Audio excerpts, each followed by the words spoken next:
Saúdo a todos os nossos amigos telespectadores, a todos os irmãos, irmãs, com a paz de nosso Senhor e Salvador Jesus Cristo.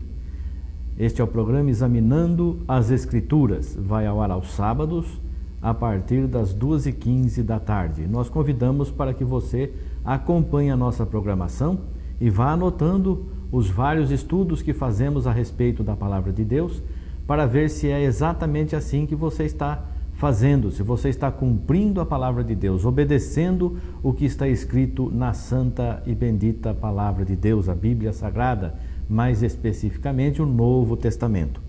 Hoje nós vamos examinar a Palavra de Deus no que diz respeito à parábola. O que é uma parábola? O que são parábolas? Cristo falava somente por parábolas?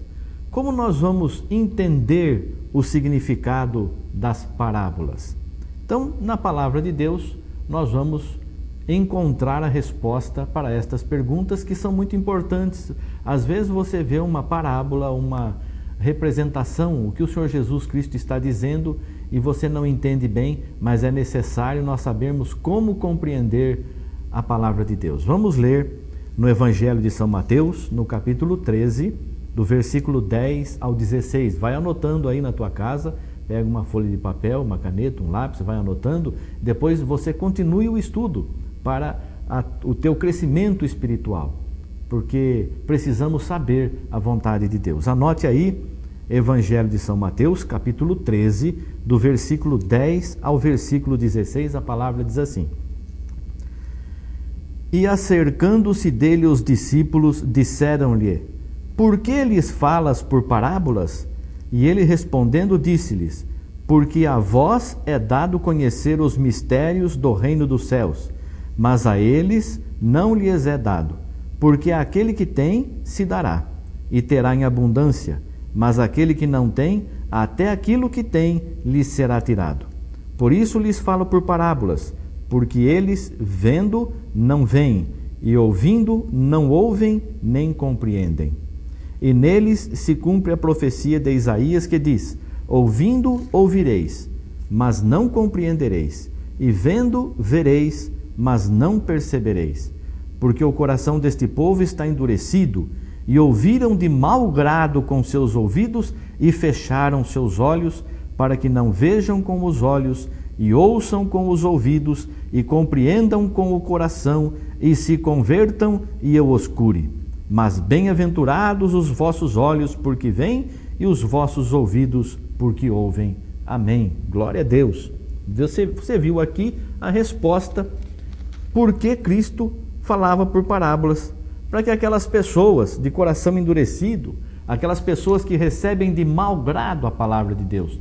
Porque tem muita gente que ouve a palavra de Deus, mas não quero essa palavra não, eu quero uma palavra diferente.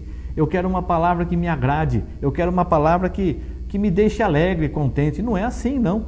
A palavra de Deus, o Senhor Jesus Cristo nos evangelizou a paz com Deus, e a paz com Deus traz muitas vezes luta na nossa carne, porque a carne combate contra o Espírito e o Espírito contra a carne. Será que na tua vida você tem paz com Deus? Você ouve a palavra de Deus e guarda no teu coração sem fazer acepção alguma, sem fazer juízo algum? Veja no próprio Evangelho de São Mateus, capítulo 13, os versículos 34 e 35.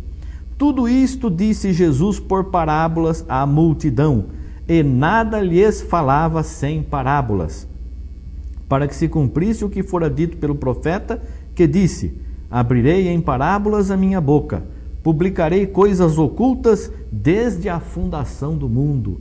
Então aqui o Senhor Jesus está transmitindo ensinamentos e maravilhas escondidas desde a fundação do mundo. Lá no Velho Testamento você não vai achar não, ou se você vai achar, vai ser através da revelação aqui no Novo Testamento. Mas você precisa entender o propósito de Deus, qual a vontade de Deus para a nossa vida.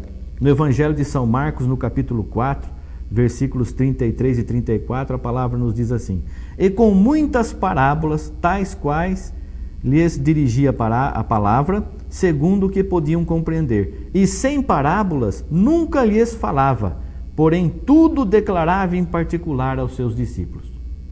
Você entendeu isso aqui? Sem parábola, Jesus não falava nada, mas em particular aos discípulos, ele ensinava tudo o que significava. Por isso que a igreja, você veja aí no livro de aos Efésios, no capítulo 2, o versículo 17 ao 22, diz assim: E vindo, ele evangelizou a paz a vós que estáveis longe e aos que estavam perto, porque por ele ambos temos acesso ao Pai em um mesmo Espírito.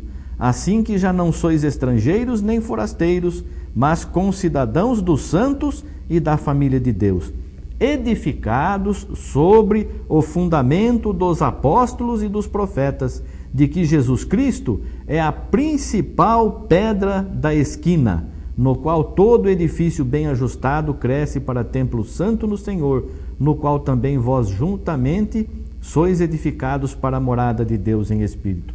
Então, a igreja vai compreender a vontade de Deus, vai compreender a vontade do Senhor Jesus através do ensinamento dos apóstolos, porque aqui nós vemos que nós somos edificados sobre o fundamento dos apóstolos e dos profetas.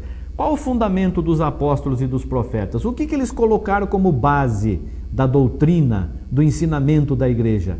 Uma pedra fundamental, uma rocha inabalável, Jesus. Jesus é a pedra rejeitada pelos edificadores, como está no livro de Atos dos Apóstolos, capítulo 4, versículo 12. Os edificadores rejeitaram esta pedra, mas é a pedra eleita, fundamental, é a pedra de esquina. E os apóstolos, conhecendo a vontade de Jesus, porque ele lhes ensinava em particular tudo o que ele queria. Ao povo falava por parábolas, mas aos apóstolos falava claramente. E eles transmitiram a vontade de Deus, a vontade do Senhor Jesus, aqui no Novo Testamento, no livro de Atos dos Apóstolos, Romanos, Coríntios, Efésios, Gálatas e as demais cartas de João, Pedro, Apocalipse, tudo demonstrando a vontade de Jesus.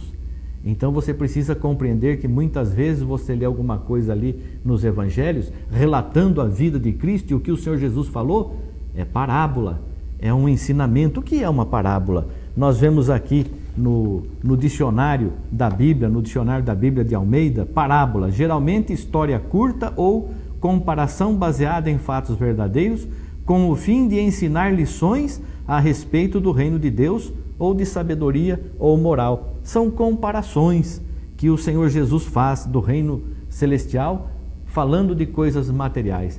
Ele, se eu disse para vocês as coisas materiais e vocês não acreditaram, o que será se eu vos disser das coisas celestiais? Se vos falei das terrenas e não crestes, como crereis se vos falar das celestiais? Isso está lá registrado no Evangelho de São João, no capítulo 3, no versículo 12.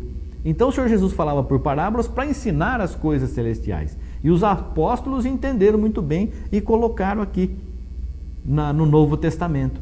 Então, nós vemos lá parábolas sobre o joio, o trigo, o filho pródigo e tantas outras, dezenas de parábolas.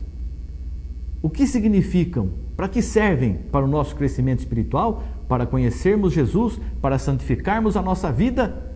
E para estarmos na salvação naquele último e grandioso dia. Nosso Senhor vai nos chamar pelo nome.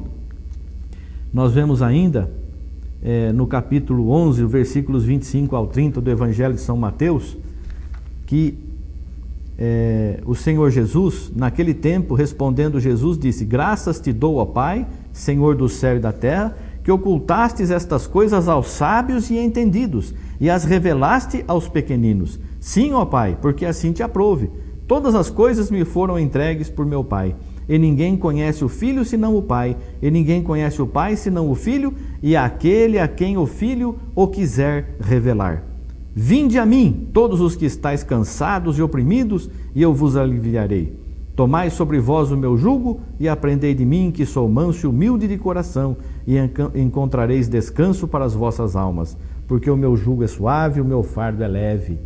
Então as pessoas muitas vezes não querem ir a Jesus, não. Eles querem ir na igreja. Muitas vezes a pessoa quer ir na igreja, quer encontrar um pastor, quer seguir uma igreja. Não é assim. Nós temos que seguir Jesus Cristo, Você quer ir para a salvação? Você quer ser salvo? Quer ter o teu nome escrito no livro da vida? Sirva e siga a Jesus Cristo. Vinde a mim todos os que estáis cansados e oprimidos. Cansado do quê? Oprimido do quê? Da vida de pecado, da vida que não conduz a nada, oprimido pelo pecado, pela tristeza, pela dor, pela angústia, pelo remorso. Tudo que está na tua vida de ruim, isso não é de Deus. Isso é resultado da tua vida sem Deus. Então busque a Deus, recorra a Jesus. Se faça escravo de Jesus, não escravo do pecado, seguindo as palavras do Mestre, que nos foram bem claras, são ensinadas de forma maravilhosa. Nós vemos ainda, para finalizar aqui, no livro de Atos dos Apóstolos, no capítulo 22, os versículos 10 ao 16, aqui o apóstolo Paulo relatando a sua conversão. Então nós já vimos aqui, parábola é uma comparação que o Senhor Jesus fazia das coisas celestiais, falando através das coisas materiais para nós, para que nós pudéssemos compreender. Falou da semente de trigo e falou do joio. Nós entendemos que o trigo é a boa semente, é a boa palavra, são os escolhidos de Deus, aquele que dá bom fruto. E o joio é a palavra ruim, é a palavra que desvia da salvação, são aqueles que desviam da palavra, são aqueles que serão lançados no lago de fogo e enxofre. Esse é um dos exemplos. Nós sabemos então que ele falava por parábolas para que não fosse qualquer um que fosse entender o reino de Deus. Somente entende o reino de Deus quem está realmente buscando a salvação. As pessoas vão nos cultos, se reúnem e vão buscar o quê? Vão buscar coisas materiais. O que Jesus tem para você? Buscar primeiro o reino do céu e a sua justiça. Busque primeiro a tua salvação, a tua paz com Deus. E isso, meu irmão, minha irmã, querida telespectadores, queridos telespectadores, nós vamos alcançar através da oração, através do jejum, através da leitura da palavra de Deus, através do pensamento contínuo, diário, da palavra de Deus, das coisas que Deus nos ensinou, tendo sempre um bom coração voltado para as coisas do Espírito, meditando sempre naquilo que nós ouvimos, naquilo que nós temos visto na nossa frente, rogando sempre ao Senhor que nos dirija. Vamos ver aqui, no livro de Atos dos Apóstolos, no capítulo 22, do versículo 10 em diante, que diz assim: Então disse eu, Senhor, que farei? E o Senhor disse-me, levanta-te e vai-te a Damasco, e ali se te dirá tudo o que te é ordenado fazer. E como eu não via, por causa do esplendor daquela luz, fui levado pela mão dos que estavam comigo e cheguei a Damasco. E um certo Ananias, varão piedoso conforme a lei, que tinha bom testemunho de todos os judeus que ali moravam, vindo ter comigo, apresentando-se, disse-me, Saulo, irmão, recobra a vista. E naquela mesma hora ouvi. E ele disse, o Deus de nossos pais de antemão te designou para que conheças a sua vontade e vejas aquele justo e ouças a voz da sua boca. Porque hás de ser sua testemunha para com todos os homens do que tens visto e ouvido. E agora por que te detens? Levanta-te e batiza-te e lava os teus pecados, invocando o nome do Senhor. Isso aqui não é parábola, não. Isso aqui é uma ordenança. Ananias tinha tido uma visão, o Senhor havia mandado ele até Saulo, e Saulo, que depois passou a chamar-se Paulo, Ananias foi lá, impôs as mãos sobre ele recobrou a visão, Saulo recobrou a visão, porque Saulo havia dito, que farei, Senhor? Você vai a Damasco e lá vai ser dito o que você tem que fazer. E Deus mandou o seu servo, o Senhor Jesus mandou o seu servo até lá onde Paulo estava, orou para ele, recobrou a visão, e agora disse, agora o que te detém? O que te segura agora? Você já recebeu esta bênção, conheceu a Jesus Cristo. Levanta-te e batiza-te, invocando o nome do Senhor, em cumprimento a Mateus 28:19, que era uma parábola. E quem não tem visão do Espírito não entende o que é parábola. O Senhor Jesus disse isso. Aquele que recebe a palavra e que não tem um bom coração, não é sincero, não é temente a Deus, não compreende a parábola. Ide por todo mundo, batizando em nome do Pai, e do Filho e do Espírito Santo. E Saulo, o apóstolo Paulo, foi batizado em nome de Jesus. E isso não foi parábola, não. Isso foi acontecimento verdadeiro e real. Receba também você o conhecimento da palavra de Deus e saiba que Jesus te ama e quer que você seja salvo. Que Deus te abençoe, o Espírito Santo fale mais alto na tua vida e no teu coração. Eu convido para que você faça uma visita ao nosso templo, na Avenida Engenheiro Ivânio Francisquini, 11.187, no Jardim Maria Luísa. Nossos cultos são às quintas e domingo. Quinta-feira, às 8 horas da noite, e aos domingos, às 7h30 da noite. Que Deus te abençoe, o Espírito Santo derrame as suas bênçãos sobre tua vida e te dê a paz e a salvação, em nome de Jesus Cristo. Amém. Graças a Deus. Amém.